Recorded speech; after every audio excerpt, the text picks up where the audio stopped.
Eu estou na Vicente Jus há 9 anos. Eu entrei em 1º de dezembro de 2016. Como eu peguei o pós-eleição, na verdade a gente pegou um passivo, né, de eventuais diligências, problemas para resolver, mas foi uma eleição tocada muito internamente pelos sócios que já haviam na Vicente, né? Não tinha um time operacional para tocar a eleição.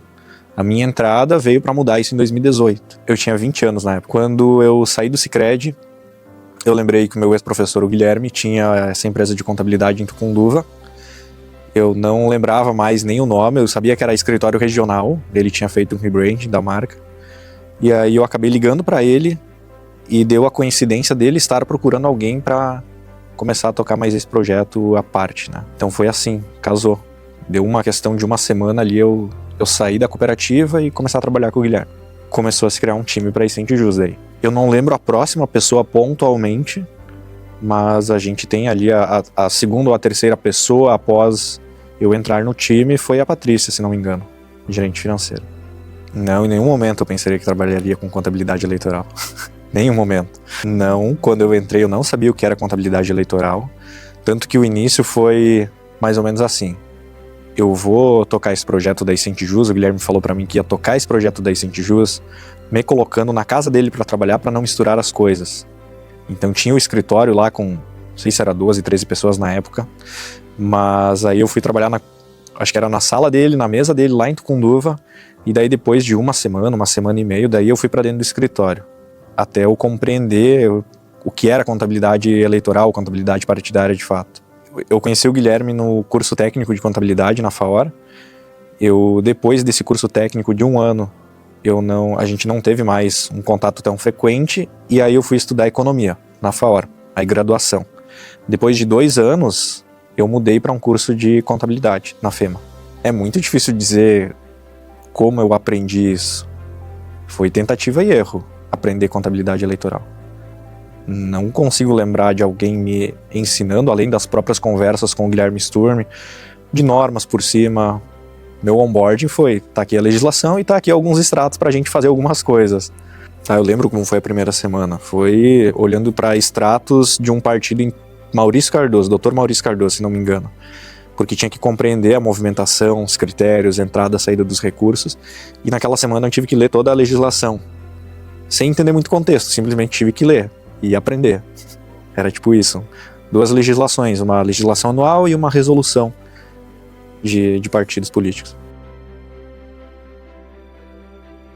A primeira mudança de sede, eu tava viajando. Eu fiquei uns 40 dias fora. Isso era tipo em julho para agosto de 2018. Julho para agosto de 2018. E aí quando eu voltei já estava tudo instalado, então eu não me envolvi. Mas a mudança, a infraestrutura foi de um escritório que trabalhava como qualquer outra contabilidade, não tinha divisões específicas, para um ambiente onde tu via toda a turma do eleitoral da Vicente Jus atuando num único piso, nenhum outro setor envolvido, e no segundo andar daí ficavam Vicente Agro, Vicente Contabilidade.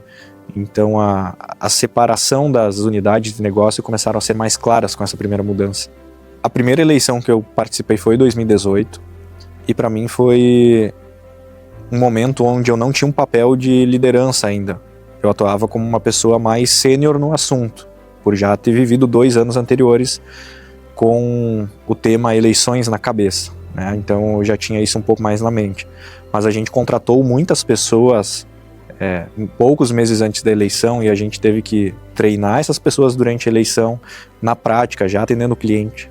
E isso se tornou um desafio, porque se tinha um prazo para meia-noite, a gente ficava até meia-noite. E frequentemente na campanha se tem prazos de 72 horas, por exemplo. E a gente por diversas vezes ficava de noite, tipo seguido, dia sim, dia não. Teve momentos que eu e o Guilherme a gente ficou de madrugada, tipo 3, 4 da manhã, não resolvia, voltava às 9 da manhã pro escritório, dormia pouco, mas tentando resolver o que tinha se criado, né? A gente atendeu naquele ano, eu lembro que nós estávamos indo para Porto Alegre. O Guilherme, eu não sei se ele se lembra disso, mas eu falei, imagina só a gente fazer um 2018 com 500 candidatos.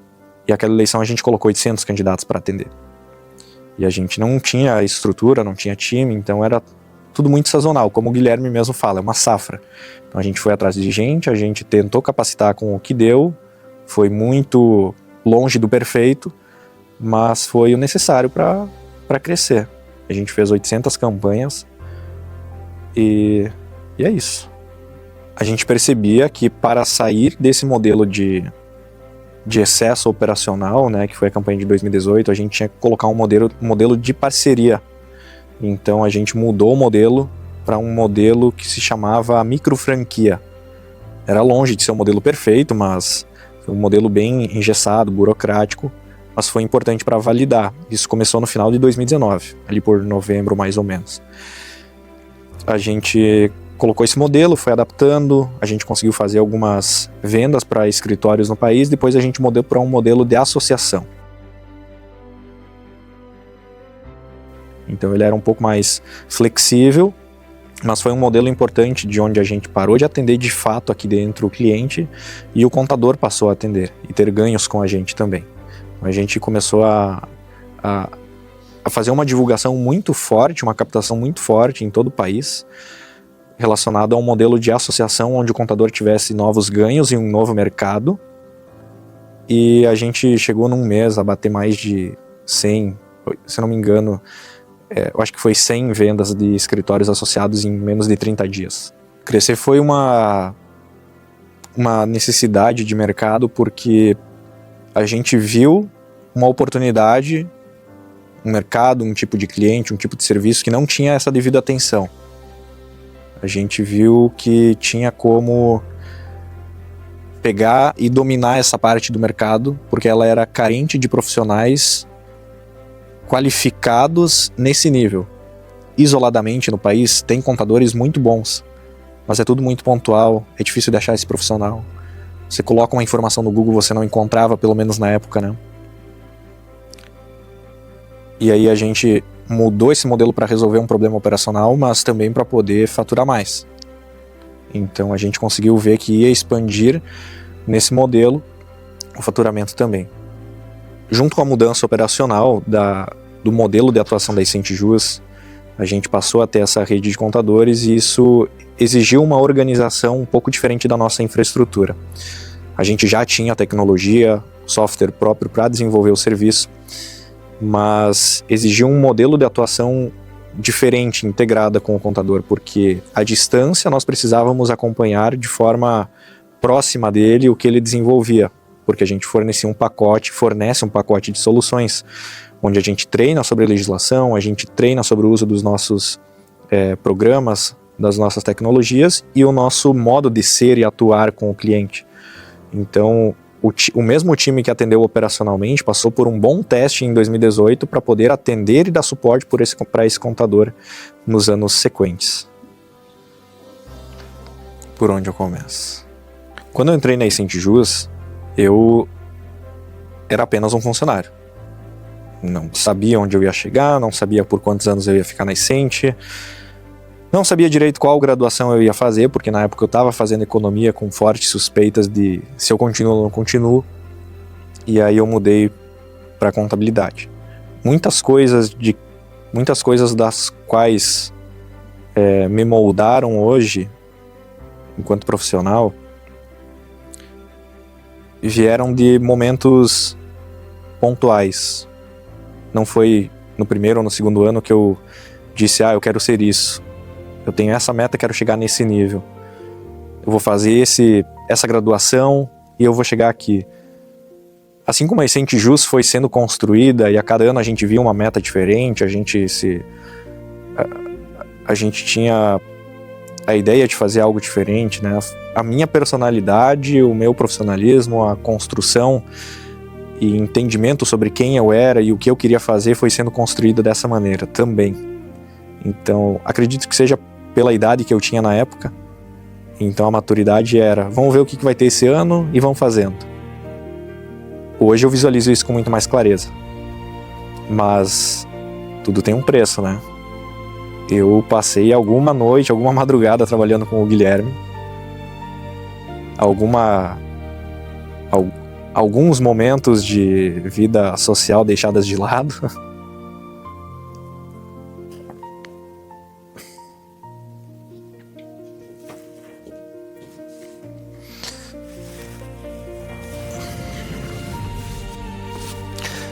O que eu mais me orgulho não é um momento, é ter dado certo. É a gente ter chegado onde chegou, aceitando o que deu certo e o que deu errado e aprendendo com os erros. Disso a gente se orgulha bastante, eu me orgulho bastante. A gente olhar onde a gente erra e mudar. Eu acho que é uma das coisas mais gratificantes. A primeira vez que eu virei um líder de fato foi logo depois da eleição de 2018, onde eu tive um papel muito de colaborar e auxiliar os outros colegas novos que estavam há poucos meses no desenvolvimento da atividade do dia a dia. Eu me tornei líder de um time que cuidava das contabilidades associadas, que é o time de consultores que existe até hoje, e fui desempenhando um papel de sempre manter uma preocupação ativa com as demais coisas que estavam acontecendo e poderiam afetar os contadores. Então, de certo modo, eu me metia um pouco nos outros times, mas foi importante porque a preocupação sempre foi válida, por mais que alguns desgastes sempre ocorrem nesse tipo de situação. Foi importante para demonstrar que a preocupação era o serviço, era a execução. Isso foi mais ou menos ali de 2019 para 2020. Em 2024, para 2025, a gente teve a necessidade de ter um gerente.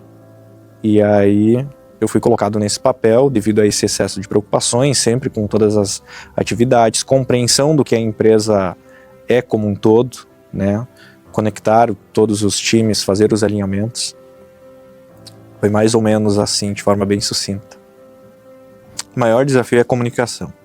Não é um serviço em específico, não é um software, não é um controle, é fazer todo mundo sentar na mesma mesa, todo mundo ter uma compreensão de que cada um tem um ritmo e um momento e que a gente possui diversos profissionais com diversos perfis e a gente precisa conectar, complementar essas pessoas. Se elas não souberem se comunicar direito, a gente começa a ter algumas dificuldades. E eu, enquanto gerente, estou ali para tentar trazer essa visualização se alguém não conseguir se expressar sobre alguma coisa. Tem um momento que me marcou muito, que foi uma mudança no modelo, no modo que eu tinha de atuação com as pessoas, como eu tratava as pessoas. Quem está com a gente desde 2017, 2018, sabe que tem um Guilherme do Velho e do Novo Testamento. Tem um Guilherme Dil aí que antes de 2021, ou até 2020, tinha uma personalidade muito direta, incisiva, sem muitos caminhos, principalmente na comunicação, para se falar alguma coisa, se comunicar. Eu era muito simples, sem sentimento, direto, às vezes escapava alguma palavra um pouco mais pesada, e isso fere as pessoas.